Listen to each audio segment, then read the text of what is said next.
Assalamualaikum warahmatullahi wabarakatuh. Perkenalkan, nama saya Chandra Budiman. Saya dari Esa Unggul, Fakultas Ilmu Kesehatan, jurusan Bioteknologi. Nah, di sini saya akan menjelaskan tentang efek anti-obesitas dari extra celery yang diberi enzim pada tikus yang diberi diet tinggi lemak. Pendahuluan. Obesitas adalah kondisi kronis akibat penumpukan lemak dalam tubuh yang sangat tinggi. Obesitas terjadi karena asupan kalori yang lebih banyak dibanding aktivitas membakar kalori, sehingga kalori yang berlebihan menumpuk dalam bentuk lemak. Apabila kondisi tersebut terjadi dalam waktu yang lama, maka akan menambah berat badan hingga mengalami obesitas. Lalu, yang kedua, obesitas terjadi ketika seseorang mengkonsumsi makanan dan minuman tinggi kalori tanpa melakukan aktivitas fisik untuk membakar kalori berlebihan tersebut. Kalori yang tidak digunakan ini selanjutnya diubah menjadi lemak di dalam tubuh, sehingga membuat seseorang mengalami pertambahan berat badan hingga akhirnya terjadi obesitas. Lalu ada beberapa faktor yang menyebabkan obesitas. Yang pertama, faktor keturunan atau genetik. Yang kedua, efek samping obat-obatan. Yang ketiga, kehamilan. Yang keempat, kurang tidur. Yang kelima, pertambahan usia. Dan yang terakhir, penyakit atau masalah medis tertentu. Lalu, alternatif untuk mencegah terjadinya obesitas dapat menggunakan seledri. Seledri atau Apium graveolens L merupakan tanaman yang secara tradisional telah digunakan sebagai makanan dan banyak dibudidayakan di Asia, Eropa, dan Afrika. Kandungan yang terdapat pada seledri. Kandungan kimia yang terkandung di dalam seledri atau Apium graveolens L adalah flavonoid, saponin, tanin 1%, minyak atsiri 0,033%, flavoglukosida atau apin, apigenik, fitosteron, kolin, lipase, palides, asparagin, zat pahit, vitamin A, B, dan C, dan alkaloid. Kandungan kimia di dalam daun seledri atau Apium graveolens L sangat banyak dan bermanfaat bagi kesehatan tubuh. Seledri merupakan tanaman tegak dengan ketinggian kurang lebih 50 cm. Semua bagian tanaman memiliki bau yang khas, memiliki bentuk batang, bersegi, bercabang, memiliki ruas, dan tidak berambut. Memiliki buah putih kecil menyerupai payung. Lalu ada manfaat seledri. Seledri dapat memberikan manfaat kesehatan termasuk antioksidan, perlindungan hati, dan anti-diabetes secara khusus. Seledri telah dipelajari dan dilaporkan secara signifikan mengurangi trigliserida total atau TG, kolesterol total atau TC, dan kolesterol lipoprotein densitas rendah atau LDL-C. Lalu tujuan penelitian. Penelitian ini bertujuan untuk menyelidiki efek anti-obesitas dari ekstra seledri yang dibantu enzim atau ECE. Lalu ada metode penelitian. Yang pertama, ekstraksi seledri. Batang dipisahkan dari daun dan dikeringkan selama 48 jam, lalu dikeringkan di bawah terik matahari.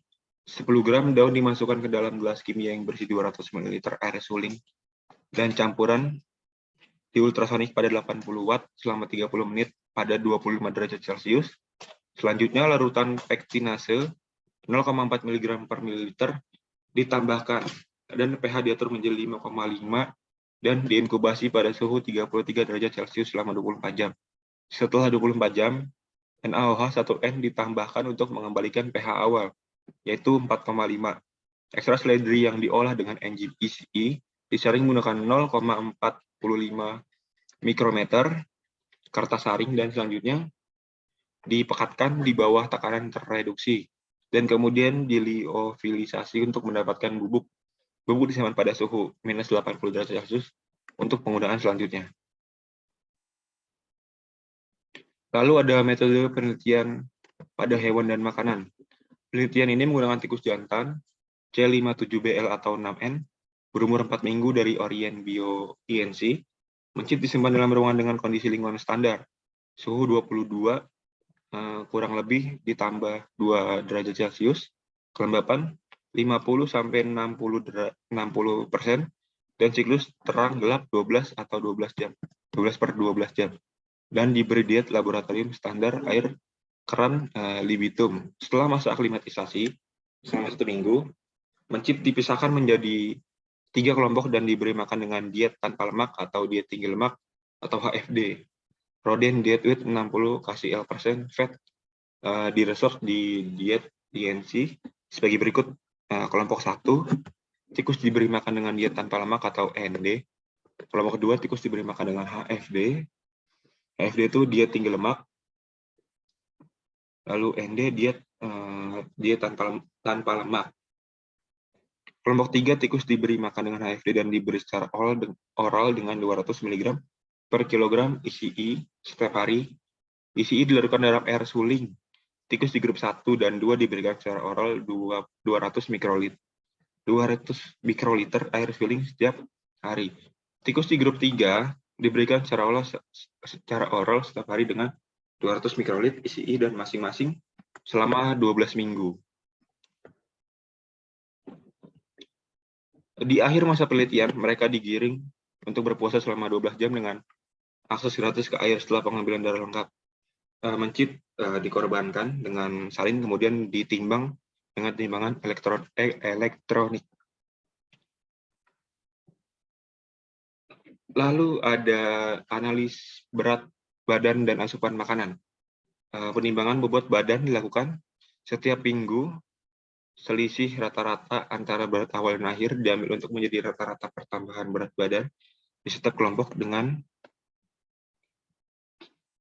jumlah rata-rata asupan makanan dan energi catat setiap hari.